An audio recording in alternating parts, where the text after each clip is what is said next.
Okay, so this is where we start, right? And so let's see. Why are these guys here? All right, well, let's heck, what just see this thing work? Ah, okay, there it is. Okay, so this is the world of influences, right? And so we have our red arrows, which stand for negative influences.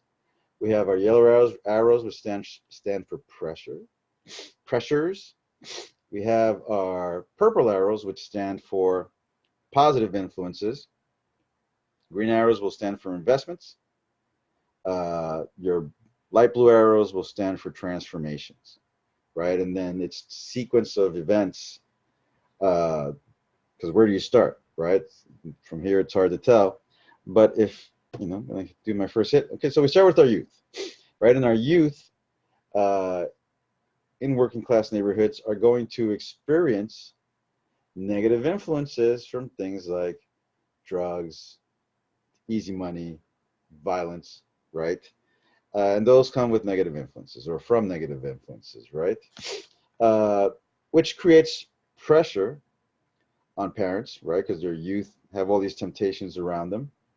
And on top of that, if you're working class, you're financially unstable. I mean, you may have your moments of stability, but you're always worried about making ends meet, paying your bills on time, not experiencing sufficient growth to provide security for your family. And so you're dealing with those things, right? Uh, Streets right there influencing uh, negatively. But you also do have the community, right? The alumni, those that came before you that still live in the neighborhood, and they can put a positive influence on our youth as well, right? And so that's going to be part of our mix, and that's why the whole community service piece is so essential. All righty, uh, right? Then the lenders putting on the pressure, and the collectors putting on the pressure on the parents to pay off their bills. And then you see here we have our CTD Development Services icon. You have our LA South Bay FC icon, and we're targeting a couple of areas. So LA South Bay is targeting the alumni, right? Uh, that organization is run by Mario Sanchez, and he was a soccer coach here. That's him here in this left-hand corner. But for 20 years, he started 20 years ago or longer than 20 years ago.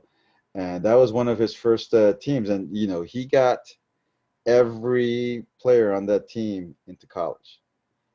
Not necessarily all Berkeley, not necessarily did they all complete it, but he got them in. These kids were all at risk and they were all not going to graduate, at least not walk, right? And so passionate about what he does, passionate about soccer, but passionate more about helping out the youth of our community. And he can be effective.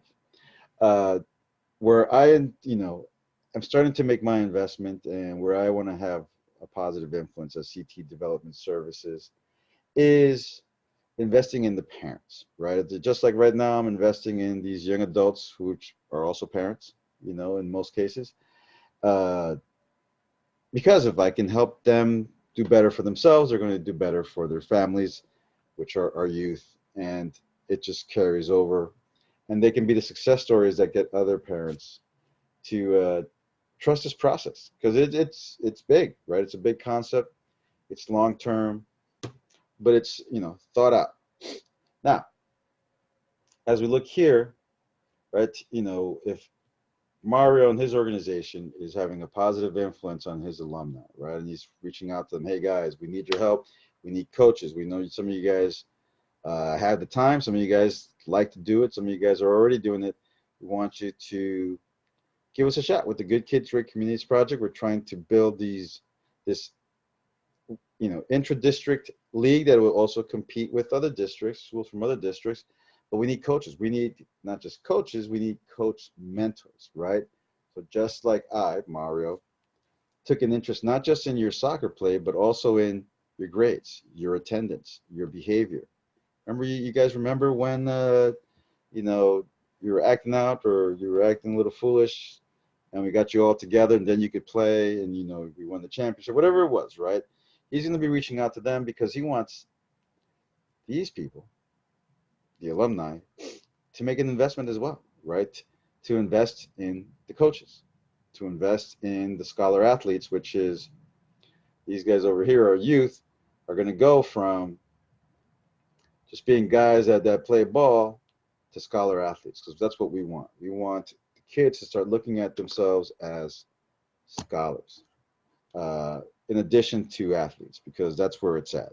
And once again, when I say scholars, I'm not thinking in the traditional sense. I'm just thinking educated people, people who understand democracy, people who understand their history, people who understand what they're reading. Because everybody's reading, 256 characters at a time, and the country's being run like that. When you get what do you do when you get 500 characters, right? It's like I have problems like that over email with tons of people that I communicate with right now. They've forgotten to, how to read it. You can't offer context, or you got to do it through a series of tweets, half of which are overrun by other tweets that you're receiving. And so that's what I mean by scholars, people who can just know how to communicate, right? In depth, with some depth. But, right, invest, put these two together, coaches that were alumni from the programs together with the new generation of scholar athletes, who, because we've invested in their parents, right, they're going to have a positive influence on their kids, because we're going to be teaching them some things about kids, teaching them some things about soccer, showing them, the benefits of participating in soccer, and they're going to be a positive influence that supports what we're doing. And as well, we're going to be working with educational organizations, because we don't know everything. And there are going to be things that we can't teach. But when they get involved and they start teaching, then our parents, are going to become transformed. They're going to become scholar parents, right? So now it's not just about scholar athletes down here, it's scholar parents, right? And they're getting wiser, they're getting enlightened, they're developing their financial literacy, they're developing their entrepreneurial skills, they're developing their business sense, they're adding value at work more, they know how to use the tools of the present. And guess what they're doing now? They're making money, right? They're making more money, or they could even just be spending their money in a different way, and that might be enough for a lot of them, right? Because it's amazing how much money I waste. So I know I could do a lot more investing in the right things if I, one day finally get it all together in terms of my spending habits, and be able to do even more, right? And so, but that's the idea, we're all going to go down this journey together, right? So you got scholar parents. Now you got school teams that look like a team. So we start here, these guys are just, uniforms probably been used for 3 or 4 seasons. We're not maybe some, non-matching uniforms. I've been down that road before. My dad used to run a lot of soccer teams, so we've all been down that road before.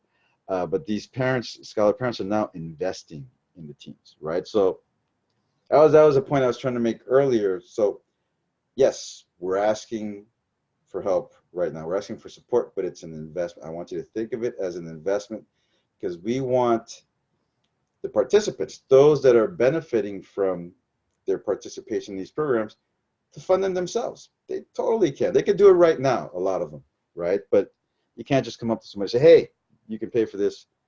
Stop being lame. No, it's more like this has got to be a community activity. It doesn't have to be a large community, but it's got to be a community where other people are seeing others do the right thing, and that sort of compels you to do it as well, right? But if they're investing in their teams, and these teams are transforming themselves into clubs, right? Now we got something going on here, because this gentleman right here who was just coaching, 25 years ago, now he's a business owner himself, right? And he's imparting that wisdom on all these kids. And this guy touches a lot of lives every day, right? And when you have folks, youth, young adults that are members of organized, winning uh, clubs with standards that are affiliated, that aren't cash economy organizations, but rather they are business entities, then guess what happens to them academically? Well, we're not going there yet. Instead, we're going here because we got our scholar parents, right? And we have the educational organizations, and they're going to be teaching business skills, mobile technology, social media networking, all the things that I talked about earlier in describing the program.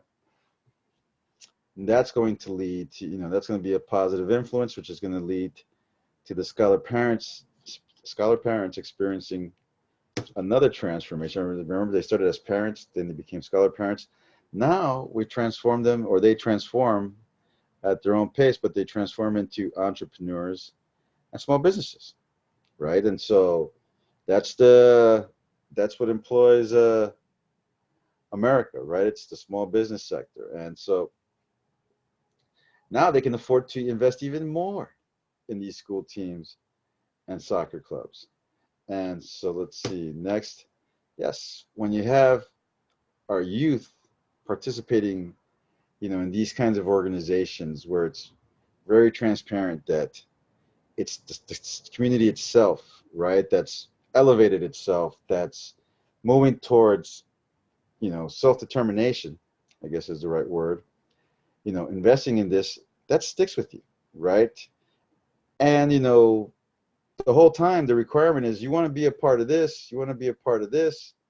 Well, guess what? You got to keep the grades, you got to keep the attendance. Well, then now we're going to have high performing scholar athletes that are going to not just be book smart, they're going to be business smart, they're going to be wise, and they're going to be community conscious. That, they're going to be collaborators. And so,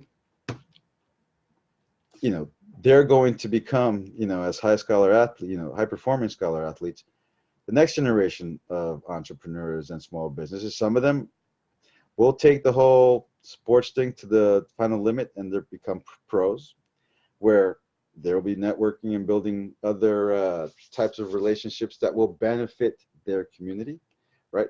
And some of them will go to higher education, right, and get professional degrees and become contributors, or grow the intellectual capital that way, right? And so,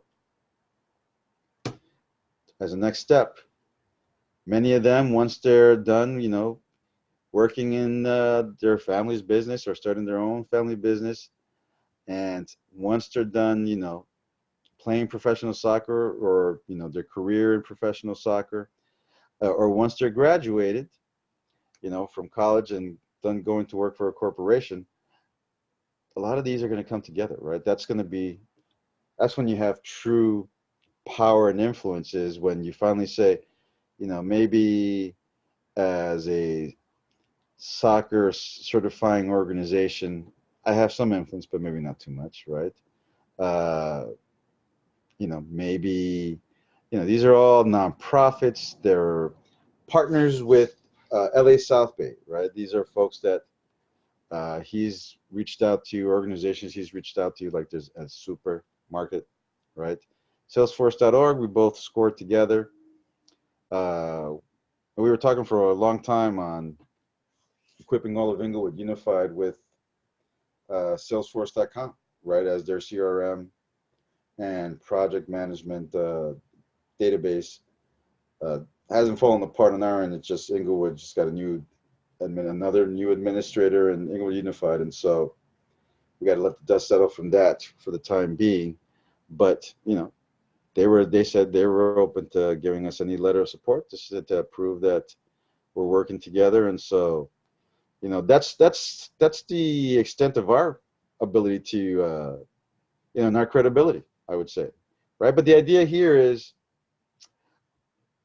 these youngins and these parents, one day, and I'm saying 5 to 7 years, maybe sooner, uh, will be this integrated business network, right, where a variety of goods and services are provided within, of course, outside of the community, outside of the neighborhoods, but also within doing commerce with one another, right? I see this all the time now. If I have an online account with one business, they give me options to do business with the whole other slew of businesses that I know as well, but at a discount because they're part of this partnership. And so what I'm saying is, why can't we do that ourselves, right? And we can. And so that's coming, right? But the doesn't stop there, right? So when you have all of our youth, right, working class youth and their parents and their siblings moving in that direction, then our local schools are going to be better because we're vested in them. We're vested in our neighborhood. We're vested in the success of our neighbors.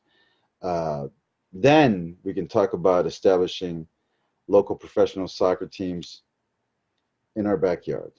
And then our neighborhoods become communities of hope and opportunity. And so that's how the Good Kids, Great Communities project works.